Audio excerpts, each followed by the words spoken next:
Yesu ashimwe, muraho mumeze mute? Nongeye kubasuhuza. Iyi ni gahunda yacu n'ubundi ya buri wa kane, huguka mugenzi uko dushojwe na Mwuka Wera.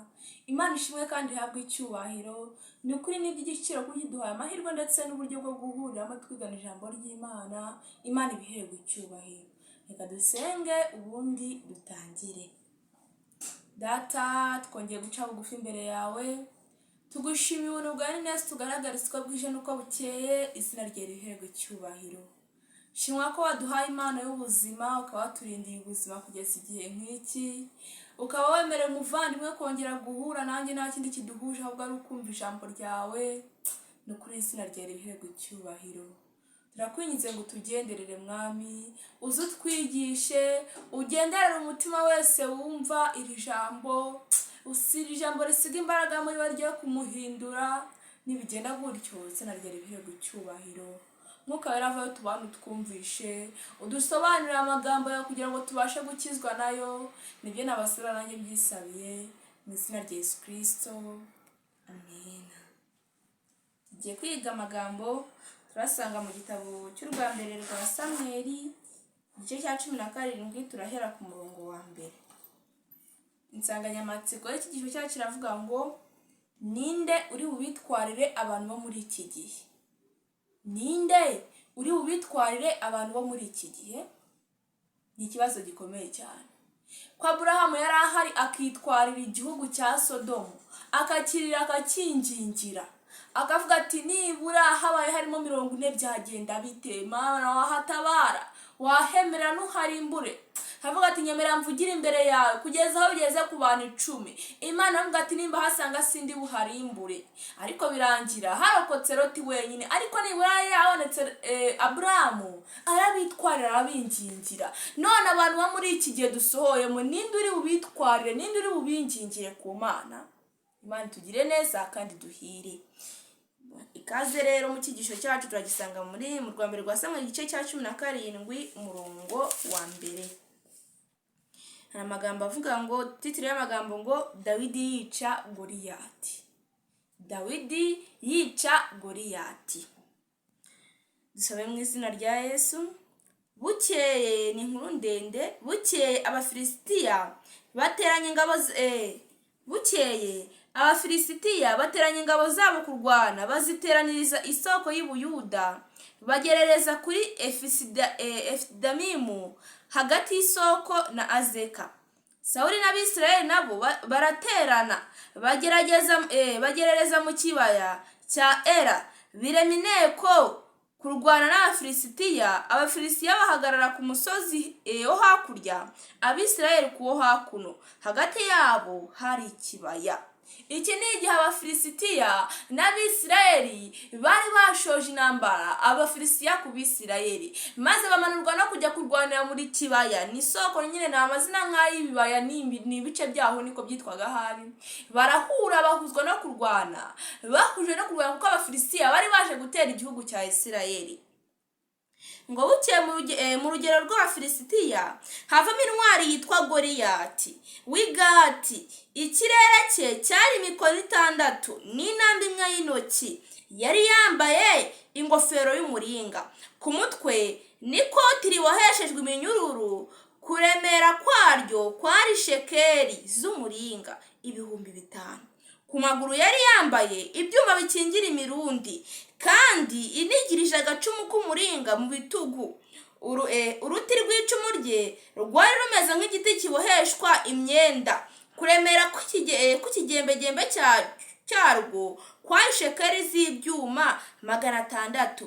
Kandi uwamutwazaga ingabo yamujyaga imbere, araza arahagarara akomera ingabo za Isirayeli ati, kuza kurema urugamba aho mwabitewe n'iki?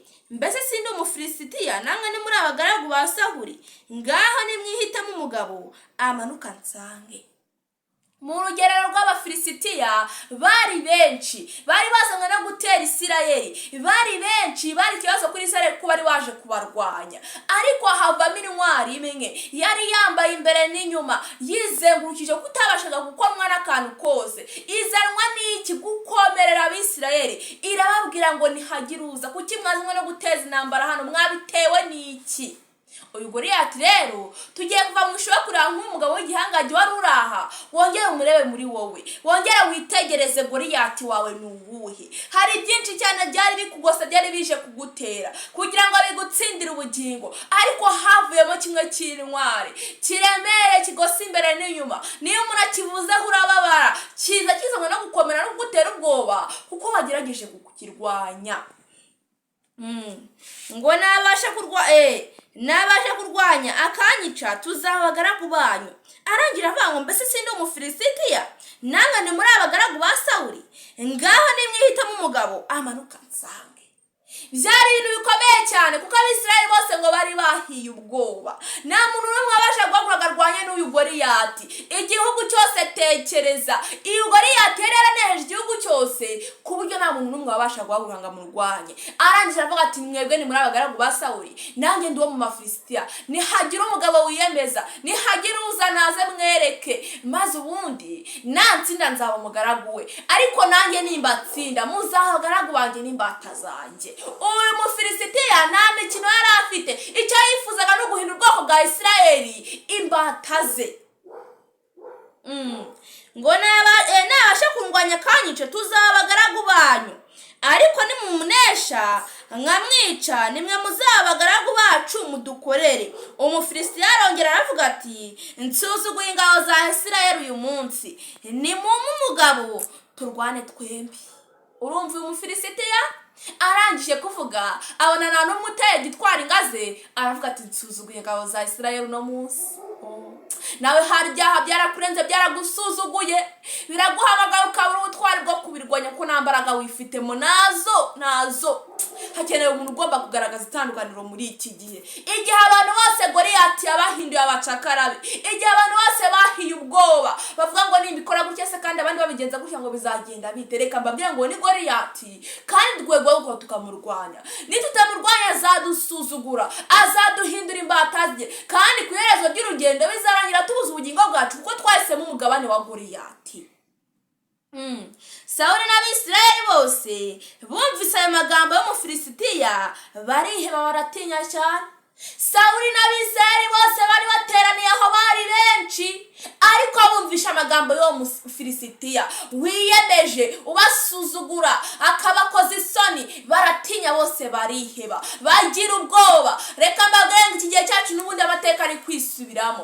Abantu bose bunamye mu byaha, bemereye uyu Mufilisitiya, bemeye kumubera abagaragu n'imbata. Bo ntibagerageje banarwana, ibyaha birabategeka umurongo ku wundi. Hari abafite Goliyati w'ubusambanyi, hari abafite Goliyati w'umujinya, niwo uzi uwawe, niwo uzi uwakurembeje, ariko biguye kugutera kwiheba, bikagutera gutakira Imana. Aba baba barihebye, ariko no muri iki gihe nta kintu bibabwiye. Bo baremera kumukorera batiruhije banaruha barwana nawe, ahubwo baremera kumukorera kandi nabatwara neza, abatwaza igitugu, abakoza isoni, abavuga nabi, barabikora mu ibanga, ariko ugasanga byagiye kumugaragara kuko uyu Goliyati ntamuha bafitiye, nta rukundo bafitiye, yazanywe no kubasuzuguza ndetse no kubakoza isoni. Imana itugirire neza, nawe wongere kwitakira wiririre ubugingo bwawe. Uri cyo cyatwa ngo ninde uri bwitwarira abantu bo muri iki gihe?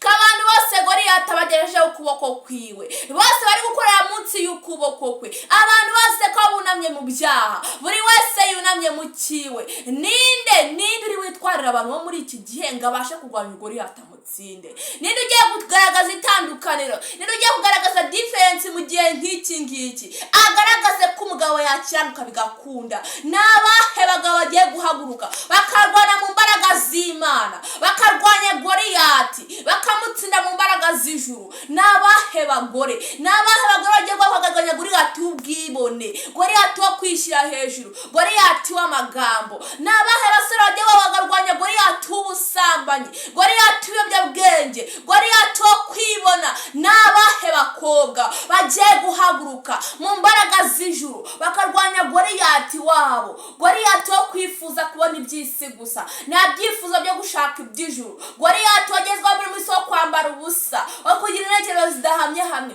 Ni bande bagiye guhaguruka bakitwara ubugingo bw'urugero rwabo muri iki gihe?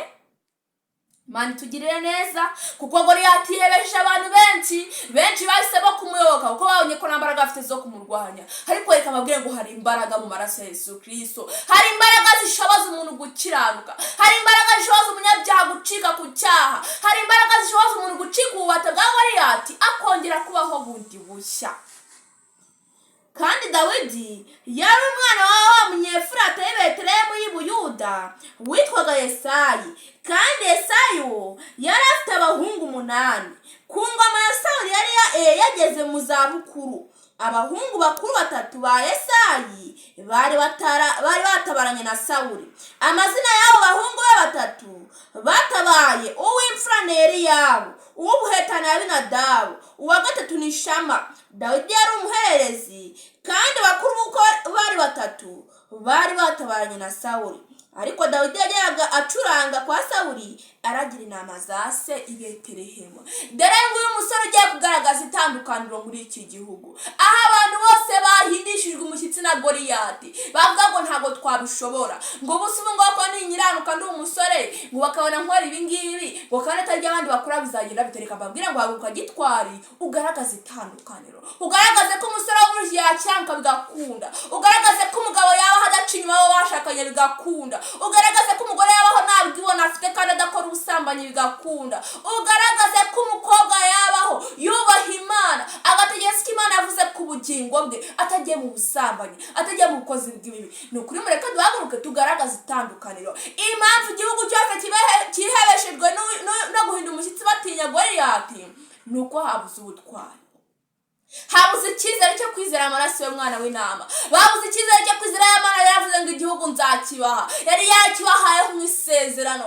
ariko baratinya, bareba Goliyati mu gihagararo, baravuga ngo ntabwo twabishobora, ngo aho yatwiyicira, ngo nitubusanya nawe turabura ubuzima, nitubusanya nawe tuzagira igisebo. Reka mbabwire ngo uno munsi reba neza ku iherezo ryawe, bigutere kwitwarira ubugingo bwawe, usaba Imana uyinginge mu kwizera, uyinginge gukiriza ubugingo, igutunganiriza umutima, iguha imbaraga ndetse n'ubutwari byo gutinyuka Goliyati umutsinde mu izina rya Yesu Kristo.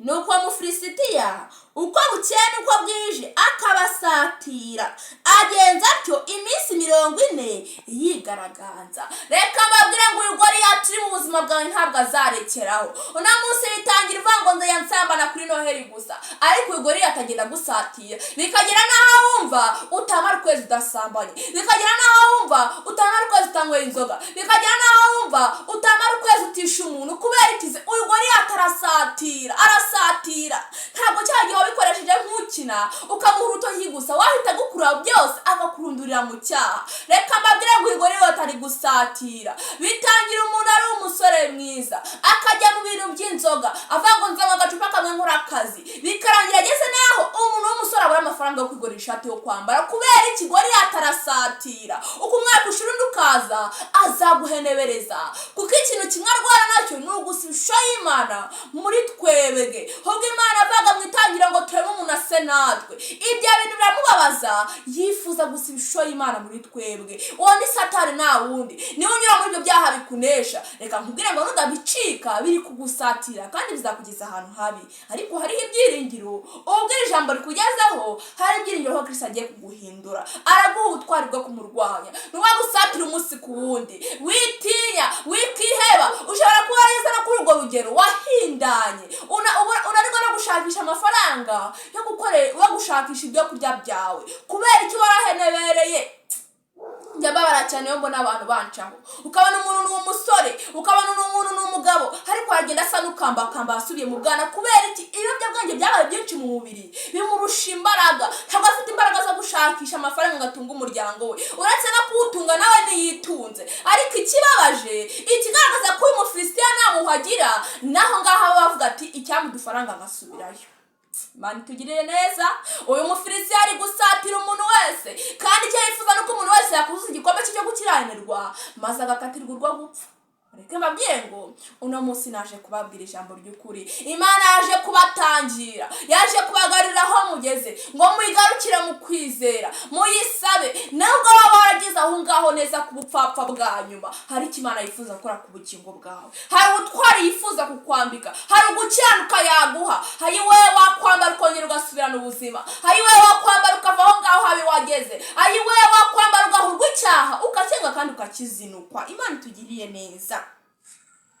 Ngo nuko umufilisitiya uko bukeye nuko bwije, urumva babuze imbaraga zo kumurwanya, uko bukeye nuko bwije ngo baramutinya, nawe niko arushaho kubasatira, ubwo niko burushaho gushya muri bo. Ngo bukeye Yesayi abwira umuhungu wa Dawidi ati gemurira abakuru bawe fa imwe y'ingano zikaranze na ya maro y'imitsima 10 wihute ubishyire abakuru bawe mu rugerero, kandi ushyire umutware 1000 barimo amasoro 10 y'amavuta y'igishwamwaka. Tumanuke ku murongo wa 20. Nuko Dawidi azinduka kare mu gitondo, asigira umwungeri inama ze, yenda ibyo bintu aragenda nk'uko Yesayi yamutegetse, arasukira aho bakikije amagare, aho ingabo zahigiraga zigiye kurwana. Nuko Abisirayeli n'Abafilisitiya birema ingamba, urugamba rwerekerana n'urundi, maze Dawidi abitsa umurinzi w'ibintu umutwara we, aravuduka ajya mu ngabo, aramutsa abakuru be. Akiganira nabo, muri ako kanya intwari y'umufilisitiya w'Igati witwaga Goliyati asohoka mu ngabo z'Abafilisitiya, atangira kwiyamira nk'uko asanzwe. Dawidi arabyumva, maze umunsi umwe igitondo kimwe Yesayi ahereza Dawidi uwari umushumba, uwari umuhererezi, uwari utitaweho, umva habe no kumutekereza ko aricyo gukora muri iyi ntambara kugira ngo agire icyo kuba yatsira cyangwa agatabara Isirayeli, ahubwo yatumwe kumujyana ibyo kurya. Hanyuma ati shyira abakuru bawe, nibo bari ku kazi naho ubundi weho nta byawe. Yari umuhererezi ari mu nama, ariko aragenda umusore ngo inama zisigira umwungeri, ntabwo ari kuzisigira ngo zidafite umwungeri. Urumva ko yitaga ku nshingano ze, nubwo yari umushumba yarabyitagaho, byari byaramuremye, akumva ko ari umurimo we. Reka mbabwire ngo abantu bari buzane itandukaniro muri iki gihe nuko barabita ku nshingano, batitaye ngo ni ntoya, batitaye ngo nawe uzayibaboneramo, kuko ubuhamya bazayikuramo nibwo buzingikanya ku mbaraga zizatuma banesha Goliyati. Ngo arangije araza, ngo ahageze asuza aramutsa abakuru be, ngo ubundi ngo wa Mufilisitiya aragaruka, atangira kwigamba uko yatangiraga. Yazaga ngo yigamba batinyisha, habira ngo ntihagire uza none harwaye. Ngo maze Dawidi arabyumva, ngo Abisirayeli bose bamurabutswe bashya ubwoba. Reka mbabwire ngo abantu muri iyi minsi Goliyati yabateye ubwoba.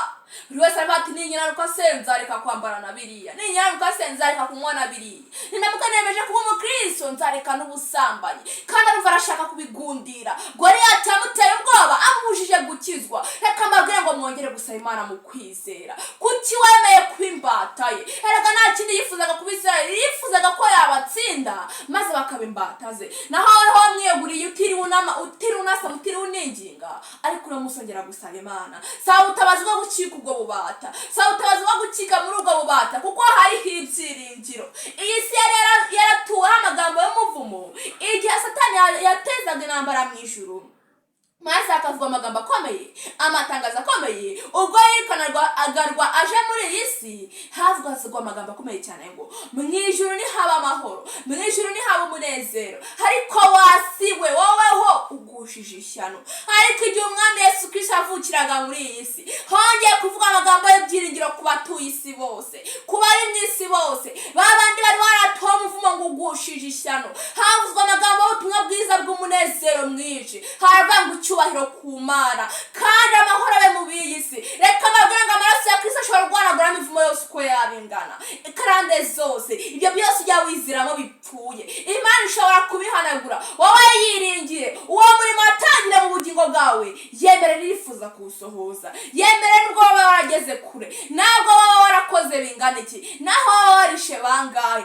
aho hose wageze nukuri ahubwo niyatara gusatirwa bwishe nuko bukeye. Nutemera Kristo uzagira n'aharenzaho, ariko mwemerere waragukurayo, araguhindura, arakwambika gukiranuka. Uko gukiranuka yakoreye, uko gukiranuka yababarijwe, tukongera kugira amahoro ataha mu mitima yacu. Abisirayeli baravuga bati, aho mubona uriya mugabo uzamutse? Aba ni Abisirayeli. Goliyati abatera ubwoba, babona akavuga ati hehe, aho muramubona uriya mugabo uzamutse? Niyo ndavuga ati se urumva uzakizwa, uzabishobora? Ubwo wabaho udasambana, wabaho utanywa inzoga, wabaho udacoma, nyamara reka mbabwire ngo hari imbaraga mu maraso, hariho ibyiringiro kubw'amaraso ya Kristo. Reka mbabwire ngo hariho ibyiringiro. Wa musore we, wa mugabo we, wa mugore we, umva reka mbabwire ngo hariho ibyiringiro nitwinjira mu maraso ya Yesu. Hariho ibyiringiro nitumwinginga twizeye, nitumwinginga mu mbaraga z'ijuru, tugasaba ngo twereze ubugingo, duhe ubuzima. Twageze kure ariko turifuza guhindurwa nawe, turifuza kugira itandukaniro tuzana. Iyi generation nawe hari change wayizanamo. Hari ububata bwinshi, hari imbata nyinshi wabatura uramutse wemewe nawe kubaturwa. Ngo nukuri azanye no gusuzugura Isirayeli. Umuntu uri bumwice, umwami azamugorora ubutunzi bwinshi, amushyingira umukobwa we, kandi azaha inzu ya se umudendezo muri Isirayeli. Umuntu uzicuye Goliyati, ngo umwami azamuha ubutunzi bwinshi nk'uko buri ubutunzi bwe bwiza nk'uko buri muri Yesu Kristo. Imico yose azayambara. Umuntu uziyemeza gutsinda icyaha n'igisa nacyo, amaramaje agasaba Imana ngo nzemera kubaho nasambana, nzemera kubaho niba, nzemera kubaho navuga nabi, ariko ndakwingize nshoboza. Ndifuza iyo mbaraga, ndifuza ubwo bushobozi, nshoboza, ndakwizeye. Maze Dawidi avugana n'abantu bamuhagaze iruhande ati, uzica uwo Mufilisitiya agakuraho Isirayeli igitutsi bazamugororera bate? Mbese uwo Mufilisitiya utakebwe asuzugura ingabo z'Imana ihoraho ni muntu ki? Umva ijambo ritandukanye yaravuze Dawidi. Mu gihe bose bari aho ngaho nta kindi bavugaga gutangarira uwo mugabo, akavuga ati arakomeye, aratunesha, aradutsinda, ariko aravuga ati uwo Mufilisitiya arakebwe. Reka mbabwire ngo Dawidi yari yamwitegereje, yari yarebye igihagararo cye, nk'uko ijambo ry'Imana ryatubwiye ukuntu yari yambaye ibyuma imbere n'inyuma, n'amaguru yayambitse ibyuma, yambaye ibyuma biteye ubwoba, ariko yaramwitegereje. Nyuma yo kumwitegereza mu mbaraga z'ijuru aravuga ati, uwo muntu uzamwica bazamuhemba iki? Bazahemba iki umuntu uzica uwo Mufilisitiya utarakebwe? Reka mbabwire ngo twizere Imana mu mbaraga z'ijuru, tugahora uvuga ngo Satani aranesha, Satani arantsinda. Izere Imana, vuga ngo ntugatsinda, ariko ndishingikiriza ku by'Umukiza yakoze, nanjye ntuhagirwe n'amaraso ya Yesu Kristo. Abantu baramusubiza bati, uko niko bazagororera umuntu uzamwica. Maze yari yaba umukuru w'ab'imfura yase yumvise Dawidi avugana n'abo bantu, uburakari buramuzabiranya, aramubaza ati, wazanywe n'iki? Ngo maze Dawidi arimo avugana n'abo bantu, bakuru be baramubona, bamwe batari bamukunze, ahari nawe nukunzwe, ahari nawe niwishimiwe, aho uri babona barakubona ko ati n'undi nagitangaza kikurimo, nabirenze tukubonaho, usibye guhemerezwa n'ibyaha. Ngo ariko baramubonye, uburakari buramuzabiranya, baramubaza ngo waje gukora iki? Mbese bwa butama waba usigenda mu butayu, nzi ubwibone bwawe n'agasuzuguro ko mu mutima wawe, kuko wazanywe no kureba intambara. Yamubwiye amagambo ashaririye kandi akomeye yo kubabaza umutima. Aramushabaga ati, nzi ubwibone bwawe, ubwo wavuye mu butama bwawe ujya hehe? Nta kindi cyakuzanye, ubwo ni ukureba intambara. Urumva urugero Dawidi bari bamushyizeho hari hasi cyane, aho bategereza ko atarwana n'intambara, ahubwo ni ugupfa kuza kwirebera. Ariko Dawidi arangije aramusubiza ngo, nyuma yo kumva amagambo ashaririye, amagambo ababaje nk'aya ngaya, reka twumve igisubizo yatanze. Mu gihe umuntu wo muri iyi minsi nkubwiye gucyata gusubiza andi magambo akomeye, nawe maba kubabaza. Ariko Dawidi mu mbaraga z'ijuru yaravuze ati, mbese ngizene? Aho nta yindi mpamvu, amutera umugongo, yerekera undi, nawe amubaza bene ibyo. Abantu bamusubiza batyo nk'ubwa mbere. Arangije abaza ngo mbese ngizene? Amusubiza mu rukundo, amusubiza mu munezero, atamurakariye. Arangije amutera umugongo. Reka mbabwira ngo abantu bari buneshe Goliyati n'abantu biga ku kwihangana. Kwihangana uzabishobozwa no kubabarira. Niba ushaka kubana neza n'abantu, wige kubabarira igihe cyose, kandi wige kwihangana, wige kugwa neza, wige kugira umutima w'imbabazi. Yahise amutera umugongo arigendera, aho yakomeza gutongana nawe arigendera, ajya kubasa iby'amakuru n'ubundi yari yamuzanye kuko yifuza gutsinda Goliyati. Ayo magambo bumvise Dawidi avuga bayashengerera kwa Sawuli. Abyumvise aramutumira. Dawidi abwira Sawuli ati nihagire ukurwa umutima nawe, uwo mugaragu wawe ngiye kurwana n'uwo Mufilisiti. Nabahe bagabo bagiye kuzana itandukaniro muri iki gihe, bakagaragaza ko umugabo yaba hatari uwo mu kabari gusa, bakagaragaza ko habaho umugabo udaca inyuma y'umugore we, bakagaragaza ko habaho umugabo udakubita umugore we, utanga umuryango we, utawugambanira, bakagaragaza ko habaho umugabo wubaha Imana kandi ukunda umuryango we agakunda n'umugore we. Nabahe bagore bagiye guhaguruka bakagaragaza itandukaniro mu gihe nk'iki kibi? Abantu bose bihejwe na Goliyati, abagore bose bihejwe na Goliyati ubwibone, bumva barishyize hejuru, bumva baribonye, bagaragaza buri gihe bapiganirwa mu myambaro kubera ikize Goliyati wabo n'ubwibone. Nabahe bagore bagiye guhaguruka bakarwanya Goliyati kandi bakamutsinda? Havangwa nimukurwa umutima mw'abagore mwe, nanjye narabishoboye, nabishobojwe na Kristo, nimuze tumusange. Nabahe basore bagiye kugaragaza itandukaniro mu gihe nk'iki, bakagaragaza ko umusore yakiranuka bigakunda? Ni ukuri Imana tugire neza kandi tugenderere. Iri ngiri yumva nka misiyo yawe, ubanza usaba Imana yegura umutima wawe, wibwira ngo ndi umunyantege nke koko. Goliyati yarenze ubugingo bwawe, ahari n'umujinya, ahari n'ubugome, ahari n'ubwibone, ahari n'ukwishyira hejuru, ahari n'ubusambanyi, ahari n'ukunywa ibiyobyabwenge. Ni wowe uzi uwakunesheje, ni wowe uzi uwaguhinduye imbata ye. Ubu ngubu ngo sinaryama nakoze ibi, sinaryama numvishe ibi, sinaryama narebye ibi. Saba Imana mu kwizera uyibwire ngo ndifuza kubaturwa. Ubutumwa bwiza bwa Kristo nibwo bwatubatuye, ubutumwa bwiza bwa Munamusiri bwo bwanzanye. No kureka dutera umugongo ibyaha, twinginga Kristo mu kwizera, kuko Kristo aho yageze uyu Goliyati arahunga, ntabwo akomeza kubaho, arabura mu buzima bw'umuntu. Ngo Dawidi asubiza Sawuli ati umugaragu wawe 3:3. Sawuli asubiza Dawidi ati ntiwashobora gutera uwo Mufilisitiya ngo umurwanye kuko ukiri umusore w'umugenda, kandi we ni umugabo wamenyereye kurwana uhereye mu busore bwe. Mvuga igisubizo umwami yatanze, aravuze ati weho wa mwana wa Eli, genda itahire mwanga ati subire muri izo nama zawe, kuko uwo mugabo ntabwo ashobora kumurwanyira cyane umwana. Uwo mugabo amaze igihe kirekire mu ntambara, amaze igihe kirarwanya abantu, ubusambanyi bumaze igihe kirekire buriho, ubugome bumaze igihe kirekire buriho, ubwicanyi nuko. Ariko reka mbabwire ngo hariho ibyiringiro. Naho wabona nawe nararibonye ufite, naho wabona nawe ufite burenze, ariko mu kwizera imbaraga ya Yesu Kristo, mu kwizera amaraso ye, hari ibyahindura, hari inkutasenya, hari ibyarandura umutima w'umuntu maze bigacika. Dawidi asubiza Sawuli ati umugaragu wawe naragiraga inama za data, iyo zaterwaga n'intare cyangwa idubu zigakura umwana w'intama mu mukumbi, narahubukaga nkayikubita nkayiyambura mu kanwa kayo, yamfumbukanaga nkayicakira akanwa, nkayivutagura nkayica. Nuko ubwo umugaragu wawe yishe intare n'idubu, uwo Mufilisiti utakebwe azapfa nk'imwe muri zo, kuko yasuzuguye ingabo z'Imana ihoraho. Dawidi atanga ubuhamya bwiza nakunze kandi bushimishije. Haravuga ati cyagiye ujya mu mwiherero, abiwacu batabizi, inshuti zitabizi, abo muryango batabizi, hari ibyo nanjye nashoboye, mbishoboye mu mbaraga z'ijuru. Ubwo nabishoboye na biriya, ubwo yanshoboje na biriya, none ngo ndamwica nk'umwe muri zo. Arangije kandi asubiramo ijambo ryiza abantu bose batari bahaye agaciro, aravuga ngo ndamutsinda mu imbaraga zihoraho, ngo uriya Mufilisiti utakebwe azapfa nk'umwe muri zo, kuko yasuzuguye ingabo z'Imana ihoraho. Dawidi arongera aravuga ati uwitaho kandi akoye inzara z'intare n'idubu azanyiza no mu maboko y'uwo Mufilisitiya. Nuko Sawuli abwira Dawidi ati ngaho genda ubane n'Uwiteka abane nawe.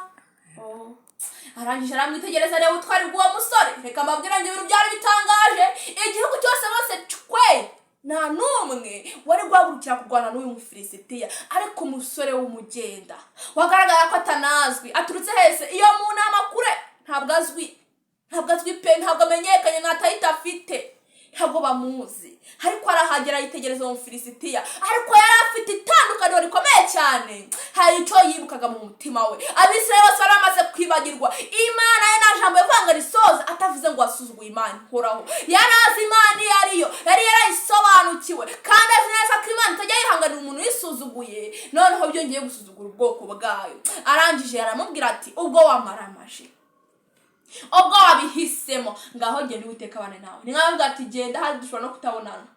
Kubera iki se? Ntabwo yaramwizeye, ariko uyu mwana w'umuhungu yarize mu mbaraga z'Imana. Mu gihe bari bize mu mbaraga z'imibiri, byari byarabananiye, byarabacanze, niko nawe ugerageza ukavuga ngo nzifata, ngo sinzabikora, ariko bizagucanga bikunanire kuko ntabwo wabishobora. Hari imbaraga zigomba kubanza kwinjira mu mutima wawe, hari umurimo ugomba kubanza gukorerwamo kugira ngo ubone imbaraga zo gucika ku cyaha nk'icyo ngicyo, kugira ngo ubone imbaraga zo gucika ku bubata nk'ubwo. Nawe uvuze ngo nziyengesera, ntabwo wabishobora. Kubera iki se? Nta mbaraga inesha iri muri wowe, nayo. Maze Sawuli yambika Dawidi imyambaro ye n'ingofero y'umuringa ku mutwe, amwambika n'ikoti riboheshejwe iminyururu. Dawidi ahera ko yambara inkota ku myambaro ye, agerageza kugenda kuko yari atarayigeramo. Dawidi abwira Sawuli ati simbasha kujyana ibi kuko nabimenyereye. Arangije ahabwa imyambaro y'undi muntu, arabwirwa ngo ngaho yambare ugenda ku rugamba ujya kunesha Goliyati. Aranywa ati reka da, kuko ntabwo nayimenyereye, simbasha kuyigenderamo. Reka nkubwire ngo nawe genda uri wowe, igenda nk'akanaka, ugenda nka mama wawe, ugenda nka papa wawe, ahubwo genda ukuri wowe muri izo ntege nke. Aho hasi ubona wageze, ubona n'abantu bakikureba, ntabikikubwira mwaramutse, kuko wageze hasi, icyaha cyaraguhenebereje, hari ahantu cyakugejeje, nta n'ukureba ijisho, ariko uno munsi Kristo we agutegeye ibiganza. Ntabwo ajya atinya iyo myanda yacu yaduhindanije, wafite amaraso yeza kandi akaboneza. Ntuzemere ugenda nka kanaka, uvuge ngo n'akanaka yishoboye ngo nanjye Mana, ngo ubwo wabishoboje kanaka ngo nanjye ndabishaka, nyamara ntabwo niko umutima ukeneye, gusa urashaka bya kanaka. Ibi nibyo Dawidi yanze rero, ariko ati ndagenda mwambaro wa Sawuli. Sawuli yarawurwanishije aratsinda kuko wari uwe, nanjye ndajyana uwanjye, ndagenda mu kwiyorosha kwanjye, ndagenda mu bunyantege bwanjye, ariko niseye imbaraga z'ijuru. Nawe genda wowe nyanyawe, bwira Uwiteka ukuri kwawe ku mutima, mubwire byose, arabizi, ariko arifuza kumva ubivuga, kuko baravuga ngo ufuza gukira indwara arayirata. Mubwire ubunyantege bwawe, mubwire uburyo uri umugome, mubwire uburyo uri amagambo ashaririye, mubwire uburyo uri umusambanyi byakunaniye kubireka, mubwire uburyo byose, mubwire genda ukuri, ugenda mu ishusho y'undi muntu. Ukuri nako Dawidi yabyanze, yanga kugenda nka Sawuli, haba ngo nzagenda ukundi, na hahandi yambashije meze kuriya nzabishobora kuko nshobojwe nayo. Nuko Dawidi arabyiyambura. Reka nkubwire inshuti yanjye, aha wahereye na munsi iyambura undi muntu, iyambure kugenda nkuko abandi bagenda. Ngenda yundi ravuna inshuti zanjye, wiyambure maze ujye imbere y'Imana, winginge ukuri wowe. Aho ngaho cyaguhenebereje, cyakugejeje ni kure pe, ni kure, ariko hariho ibyiringiro, hariho ibyiringiro ko amaraso ya Yesu Kristo twongera gukirizwamo, hari ibyiringiro ko amaraso y'umwana w'intama twongera guhanagurirwa imyanda yose, tugahinduka abera n'abaziranenge. Nagatangaza, ni umunezero mwinshi kumenya ko naho wageze nawe wahabwa gukiranuka bigakunda.